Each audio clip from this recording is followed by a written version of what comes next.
I know Donald Trump, and let's respect him. Look at his 3 wives, right?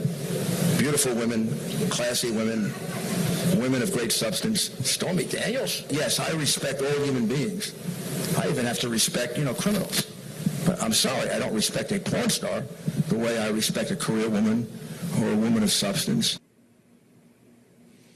That was Rudy Giuliani saying what's been obvious to pretty much every living person for a couple of thousand years, that someone is more deserving of respect if they don't have sex with strangers on camera for money. But this is 2018, and we don't live in a normal America, but a liberal carnival version of it instead. A version in which pornography isn't degrading, it's dignifying and empowering to women, just like Haiti is a beautiful country with functioning sanitation, and MS-13 gang members are great people. Well, today the press scrambled to praise Stormy Daniels' illustrious career. You just heard Rudy Giuliani's reaction, which in a sense is porn stars aren't people too. We've always had women who worked and worked on the streets. A lot of them have put their kids through college. She is probably one of the most successful porn stars in recent history. A lot of people have just looked at her, honestly. And, you can question her career choices, but I think she's made a successful career for herself. She's a mother, and she's a woman with a voice, and she's going to use it. These people are they're literally beyond parody. Author and columnist Mark Steyn joins us. Mark, I should just say that I'm actually by temperament pretty non-judgmental. I'm not mad at Stormy Daniels or anything, but I can't help but notice, the impulse on the left is always to elevate and celebrate anything that is repulsive, degrading, bad for you, anything that is low and ugly, they deify. What is that about? Yeah, I think there's an element of, I would say, I thought originally it was confusion, but I think it's actually intentional. Because on the one hand, you have Miss America saying we're not going to have a swimsuit round anymore because that's demeaning of women. So that you can't have a swimsuit round, but if you take off your swimsuit and you have sex with 37 different guys on screen in one motion picture, then people will hail you. I want to make sure I get the correct quote here.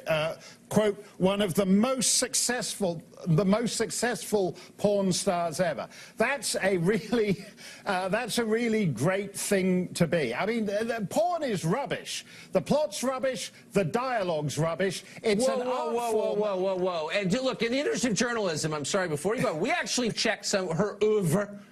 Her films on IMDb, and here are some of them, and you may not be familiar because maybe you're not as cultured as some of us. Sex Bots, Program for Pleasure, Trailer Trash Nurses. I mean, these are the ones we can sort of read on TV. Yeah. I mean, are you speaking before you've really looked in to what she's done? Well, actually, my Obamacare plan only covers me for trailer trash nurses. I went to the doctor the other day and I had to have the trailer trash nurse practitioner, so that didn't really work out for me.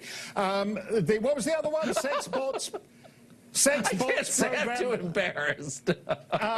Sex Bots program for pleasure. I think actually, I do believe that Robert Mueller has indicted 13 Russian sex bots program for pleasure as part of the Mueller probe. So I'd be interested to see whether they turn up in court. But look, it's the probe indeed.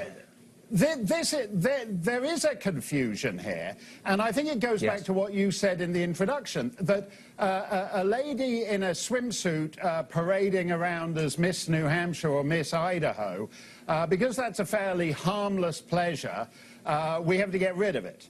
But on the other hand, if you have something that is utterly degrading and is actually, as I said, objectively worthless, it's an art form whose only value is what it stimulates in the viewer. It has no intrinsic value of itself. And suddenly that's something to celebrate. I heard, by the way, last night, I was just about to turn into bed, and I heard Shannon Bream, I nearly fell off my chair. Shannon said that down in New Zealand, the Queen had just given a damehood to a former prostitute, and I was so shocked I looked it up before I went to bed, and she'd been made a Dame Commander of Her Majesty's Most Excellent Order of New Zealand Order of Merit for services on the, to the rights of sex workers.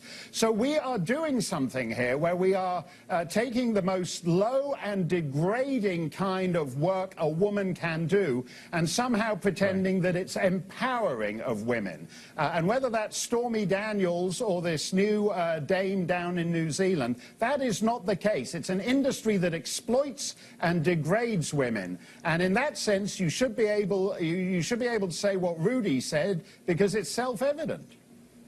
And you shouldn't be forced to lie. And that's what they want you to do. They want you to lie because it's a way of establishing dominance over you. I'm going to make you lie. And if you don't, I'll crush you. That's what they're really saying. Right. Mark Steyn, very deep Living and the smart, lie. as always. Thank you. Living Thanks the a lie. lot, Tucker. Amen. See ya. Penn Station's bathrooms are, those of us who've been there can tell you, a sign of America's physical decline and decrepitude.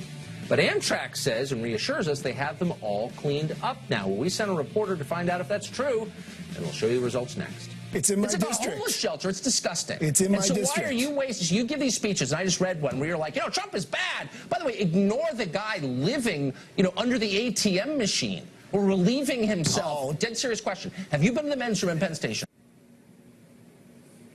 Well, to our surprise and happiness, really, Amtrak, which operates Penn Station, called us and said they had revamped the place and cleaned up its men's rooms. We wanted to see if that was true, so we sent the intrepid Brett Larson to investigate. Here's what he found. It's not every day you get an invite for an exclusive one-on-one tour of the men's bathrooms in New York's notorious Penn Station. So eager to show us their newly renovated bathrooms, they threw up the police barricades and cleared out the customers. And had us meet them at 3 a.m. Well, how could we pass that up? In the middle of the night, we got a very close-up and personal demo of the new all-in-one sinks. You start off with soap here, then you move to the next step, water.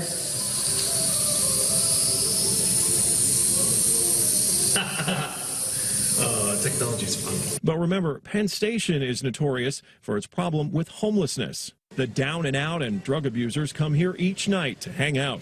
The place literally becomes a homeless encampment in the winter. And guess where they go to bathe each night? That's when we notice the new sink designs. These aren't very deep, so I'm guessing you're not going to splash water. Yeah, or you probably couldn't even splash water in your face under there. No, you could not get under there. Yeah, it's not a very comfortable thing. That's obviously not what it's built for. Yep, no chance of getting an arm or leg under that thing. Amtrak was eager to tell us how they've evolved, how Penn Station is becoming more of a destination transit hub and less of a third world slum. We don't want people to necessarily feel that way or have that opinion. We want to invoke a great experience, that you're not only coming from the train, but you're getting off the train as well, that the journey doesn't end just off the train. Exit the fancy new restrooms, and it's the same old intimidating Penn Station of yesteryear. Exit on 7th Avenue, and you're greeted with people sleeping on the floor. Exit on 8th Avenue, same deal. And there's this, opposite Madison Square Garden, dozens of homeless people camping out for the night, others seemingly up to no good at all. Not everyone dislikes Penn Station, however. I do like Penn Station. It's a nice, clean station, good for departures, good for, you know, your destinations. We had one last question for the Amtrak guy. Any filters to get rid of the pee smell in the actual terminals? Or is that part of the nostalgia? You know, it smells like urine when you're walking around sometimes. No, I mean, obviously we're looking at everything to make a better customer experience. A better customer experience. That's what you're going to get in that restroom, as well as the women's restroom, newly renovated at Penn Station. As for the rest of Penn Station, that transit hub here in the middle of Manhattan, one of the most expensive cities in the country, if not, and also one of the most expensive cities in the world, it is still the same old dump, as we saw there at 3 in the morning. But Tucker, you know this, it doesn't matter if it's 3 in the morning or 3 in the afternoon or rush hour or a weekend day, Penn Station is always disgusting, and frankly, it's embarrassing. When you take Amtrak from D.C., you get on at the beautiful Union Station, which is this gorgeous train station that's been restored. Grand Central Station, if you go in the main hall, is beautiful. You get off in Penn Station, and it feels like you've arrived in some terrible hellscape. And you know, maybe the monkeys did win, or the apes rather, from Planet of the Apes. That's why, like, you're just walking out, you're like, what is this? We should have more self-respect than that. We really should. It's embarrassing. It's totally embarrassing. And congrats to Amtrak for new bathrooms, but, you know, there's a lot more to Penn Station than 2 restrooms. Well, you're a brave man, Brett. Thank you for doing that.